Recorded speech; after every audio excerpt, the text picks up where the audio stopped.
proper asset allocation is crucial to success in investing. And specifically, if we're talking about index funds and index fund investing, having proper allocation is a lot more easier. Does that make sense? A lot more easier? No, a lot easier if you are investing in those index funds. So it's a lot easier to diversify and allocate your investments how you want to. But what exactly is asset allocation, and what do you need to know about it in order to maximize your returns and minimize your risk? Because that is exactly why you would have asset allocation in your portfolio. You want to maximize your returns, right? Everyone wants a high return.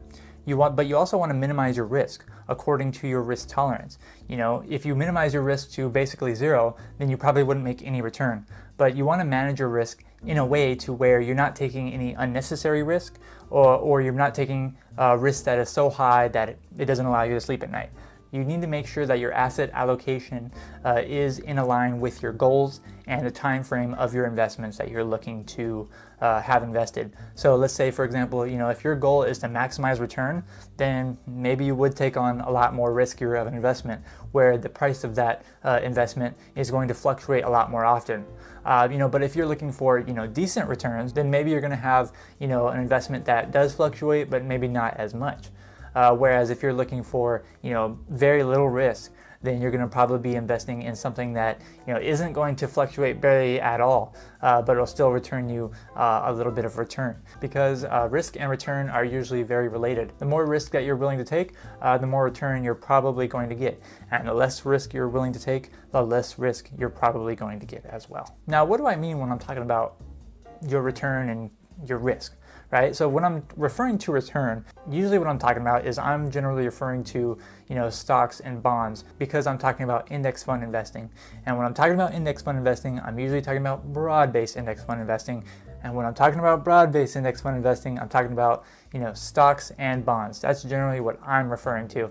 So when we're referring to return with stocks and bonds, we are going to be talking about interest that the bonds pay you, dividends that the stocks pay you, and any kind of appreciation that you see, whether it be with the bonds or with the stocks. So all of those are going to be calculated into your overall return based on what you paid for it and what the value is and how much it's paid you over time. So that is going to be how you would calculate return. That's what I'm referring to. Now, when I'm referring to risk with stocks and bonds, I'm referring to the deviation in price. I'm talking about how the value is going to fluctuate. So if you buy stock at $100, like an individual stock, and then over the course of a week that stock fluctuated in price between $112 and $94, that's a pretty big range. And so different kinds of investments are going to have different ranges that they're going to deviate in value over certain periods of time. And so generally, if something is going to deviate in its value, fluctuate a lot more often, then it's generally seen as more risky. Whereas a security that doesn't deviate or doesn't fluctuate in its price very often is going to be seen as generally less risky. And so when we are talking about asset allocation, we are really talking about your allocation between stocks and bonds, because if you are investing in index funds, then you're probably investing in a very small amount of funds. So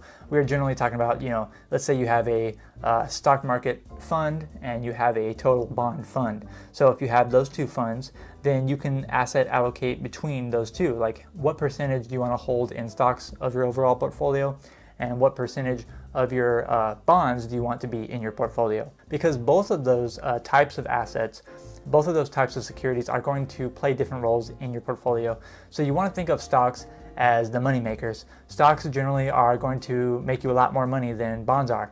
They're going to, hopefully appreciate in price a lot more. They're going to hopefully pay out consistently in dividends, or, whatever your investment strategy is. Hopefully they are going to make you, more money than bonds. But they might also fluctuate in price a lot more often.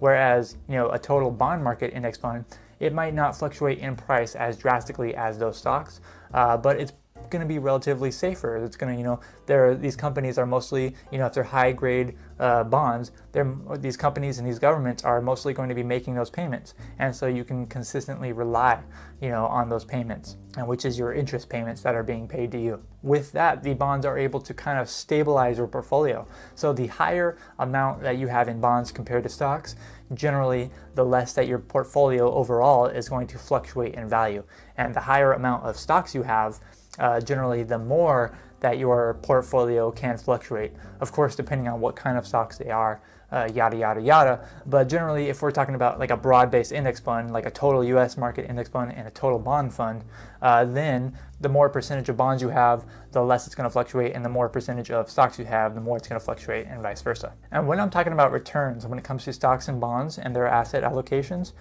generally I'm referring to historical returns. Historically, stocks have produced returns that are higher than bonds, and it kind of goes in this fashion.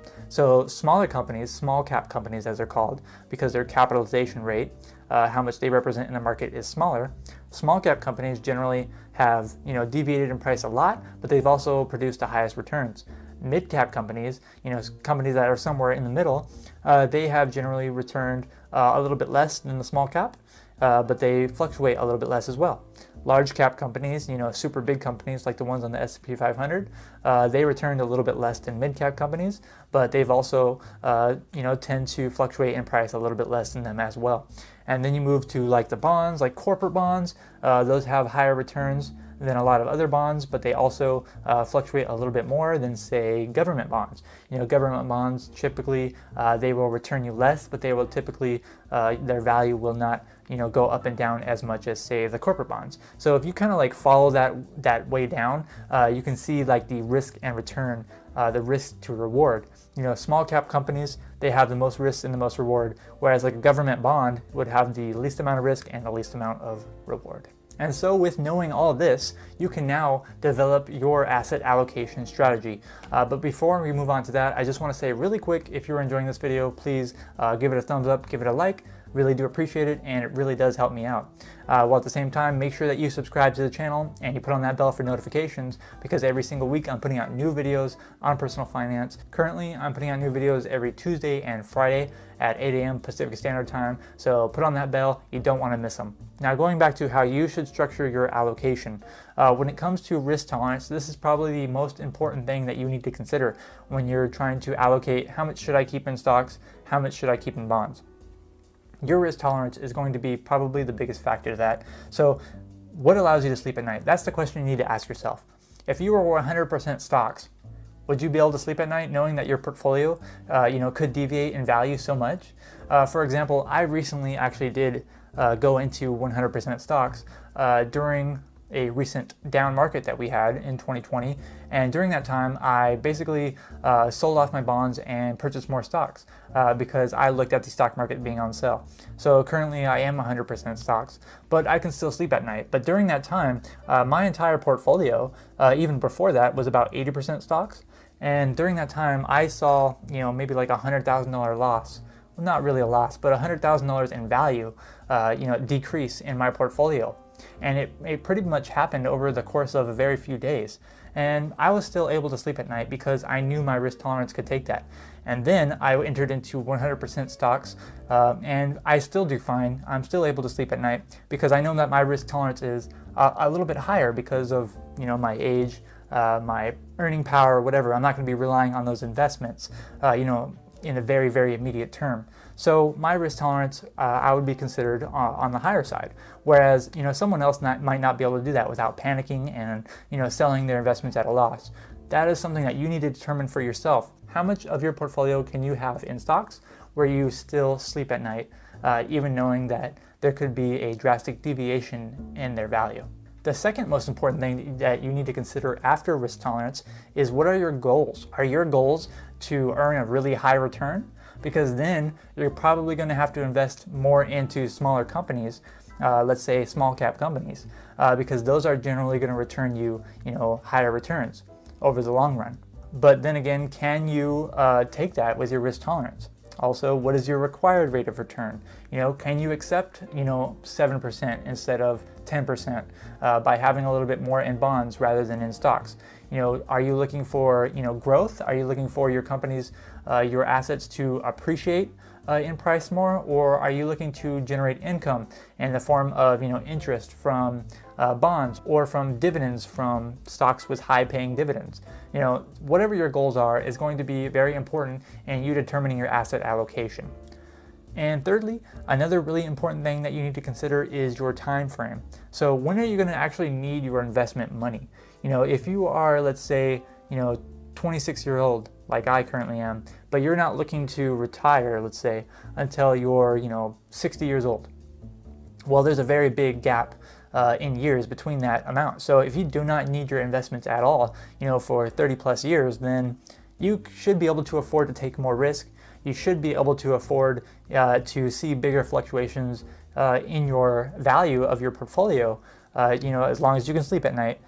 You can, if you have that longer time frame. Whereas, maybe let's say I'm on the path to financial independence and I'm looking to, retire tomorrow, quit my job and travel for a living. If I'm looking to do that, maybe I do want a little bit more cushion in my portfolio. Maybe I don't want to, lose $100,000 overnight potentially, and so I'll have more of my money in bonds so I can cushion that standard deviation between how much my portfolio will fluctuate. So all three of those are things that you need to personally consider.